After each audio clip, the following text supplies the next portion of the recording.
The people who wrote the AP exam want you to know how to graph by hand. I suppose this is because they're worried about a global electromagnetic pulse occurring, and they expect you to reinvent civilization without computers. In order to get full credit on your graph must fill up at least 50% of the x-axis and 50% of the vertical axis or the y-axis. Now, the scale of each axis doesn't have to be the same, but you have to adjust your scale so that it goes more than halfway over and more than halfway up when your graph is finished. You must darken in the axes. The horizontal axes must be, use a ruler, straight edge, darken in the horizontal and the vertical axis. And you have to choose a scale so that each little grid line has to be 1, 2, 5, or 10 units, or 0.1, 0.2, 0.25, or 0.5 units, or powers of 10 times those numbers. So, for instance, you can't have a little grid square equal to 1/3. It can't be an irrational fraction. The axes must be labeled with the quantity graphed and units of measure. So in today's homework, for instance, the horizontal axis, the quantity graphed will be time, and the units of measure will be seconds. And the vertical axis, the quantity graphed will be speed or velocity, and the units of measure is going to be miles per hour. And every graph must have a title, even what is being graphed is very obvious.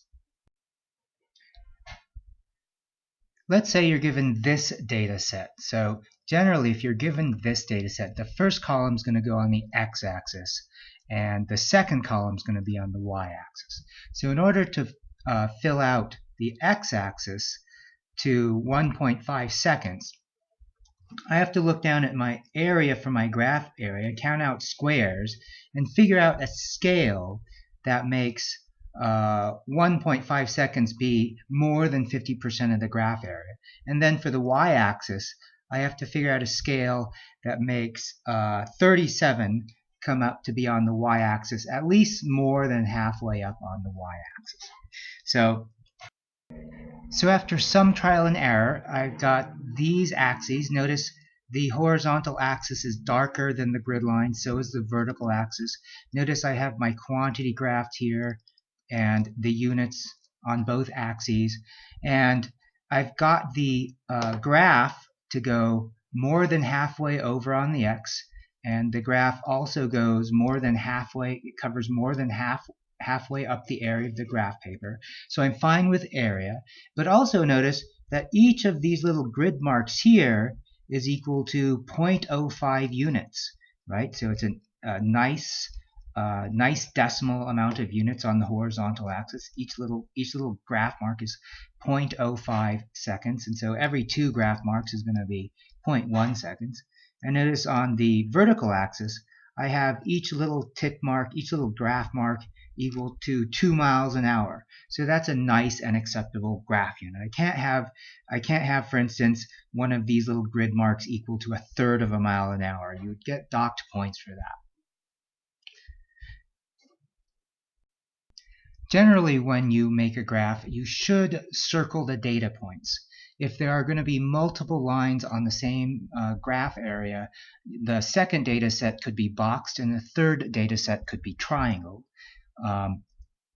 But when you draw the best fit line, you're going to be explicitly tested on the AP exam. If you can draw a best fit line, if the data is linear, what you have to do is take a straight edge and draw a straight line that has an equal amount of data points above and below the straight line. In the next slide, you'll see an example. But if you do connect the dots on the AP exam, almost certainly you will be docked a point for that. Generally, because if you have a corner between in any actual physics graph, especially a velocity versus time graph, a sharp corner on a velocity versus time graph would indicate massive acceleration, and probably whatever experiment that you were doing, an explosion happened there, and the experiment probably was lost, so there's nothing left to graph.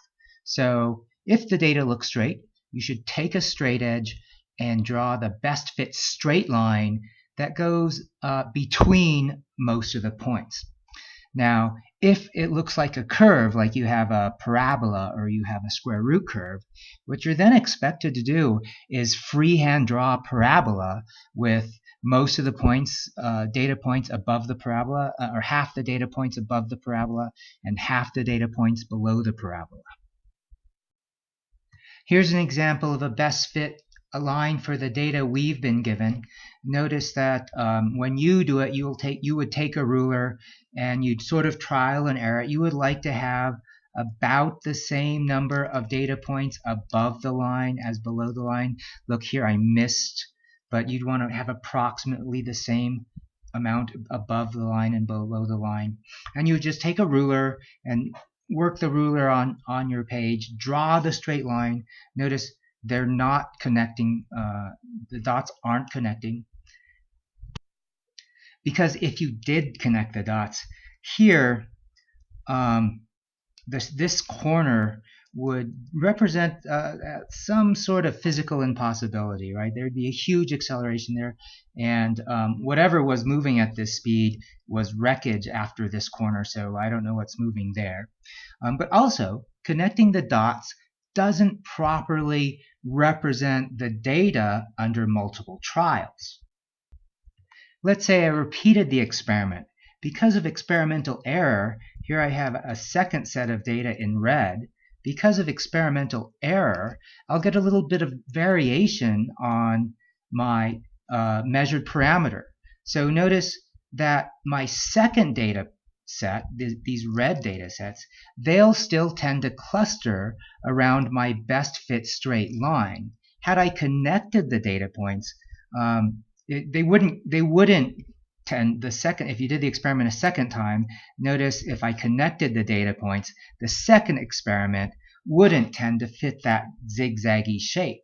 So really, a best fit straight line probably represents future experiments better than the zigzag. So that's why usually it's better in physics if the data looks linear to draw a best fit straight line rather than connecting the points. Also because whatever the experiment was, it would have been certainly lost if you had any sharp corner on your graph. Now if you got a data set that looked like this, so this data set is obviously not a straight line, you're expected just to freehand draw some sort of curve there. So your freehand curve, notice it doesn't have to go through exactly every single point. And this is for the same reason, like if we did the experiment again, chances are the data points would be slightly off of the original data points, but they would still cluster about the general trend of the curve. And so you don't have to go through exactly every curve, but if it's not a linear straight line, you do have to draw a curved line for your best fit curve. And then for the last example, what if it's totally legitimate to illustrate 3 different objects, in this case 3 different bungee jumpers, and each bungee jumper has a different data set. Notice the Silver Surfer here has box data sets, the human has circled data sets, and the flying squirrel has triangular data sets. You could make a legend with box equals Silver Surfer, circle equal human, flying squirrel, triangle equal flying squirrel, or you could just label right on the graph. So you can totally illustrate multiple objects, provided that the axes match up. You can easily illustrate multiple objects on the same graph.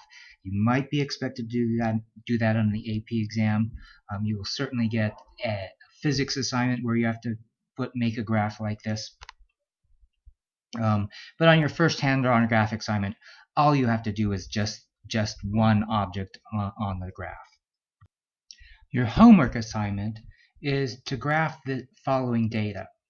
So in order to get full points, you're going to need to fill up most of the area of the graph paper, the whole sheet of paper. You have to darken the vertical and horizontal axes, and you have to label the axes with units. In this case, the horizontal axis will be braking time in seconds, and the vertical axis will be roller coaster speed in miles per hour. In addition, for this graph, you have to calculate the slope of the graph. I just want to remind you that graphs going down to the right have negative slope, and you also have to include the units of the slope of the graph. And since the slope is rise over run, and the rise will have units of miles per hour, and the run will have units of seconds, the units of the slope of this graph have to be miles per hour per second. So mph/seconds have to be the units of slope. When you write the equation, that will be what you will write here, whatever number the slope is. You can leave this x as just x in the equation, or you can change it to t if you want to, because the time variable, the actual variable is time, so it could either be x or t. This is the y-intercept in the slope-intercept form, and you're going to have to write this equation out. Remember, the y-intercept is where the best fit line hits the vertical axis. So you have to, once you have drawn the best fit line, just go over to the left and look where your straight line that you've drawn hits the vertical axis. I'll give you a hint, it will not be 0. And you have to include units for the y-intercept, and the unit, since hits the vertical axis, the units of the y-intercept have to be miles per hour. Some number between 70 and 90 or 100, somewhere in there should be the y-intercept. So you have to include that equation on your graph to remember how to calculate the slope-intercept form of data. You're going to have to know that for physics. The graph also has to be titled. You should have a nice scale for the axes, so each little grid mark can't be an irrational fraction, and like that. All right, good luck.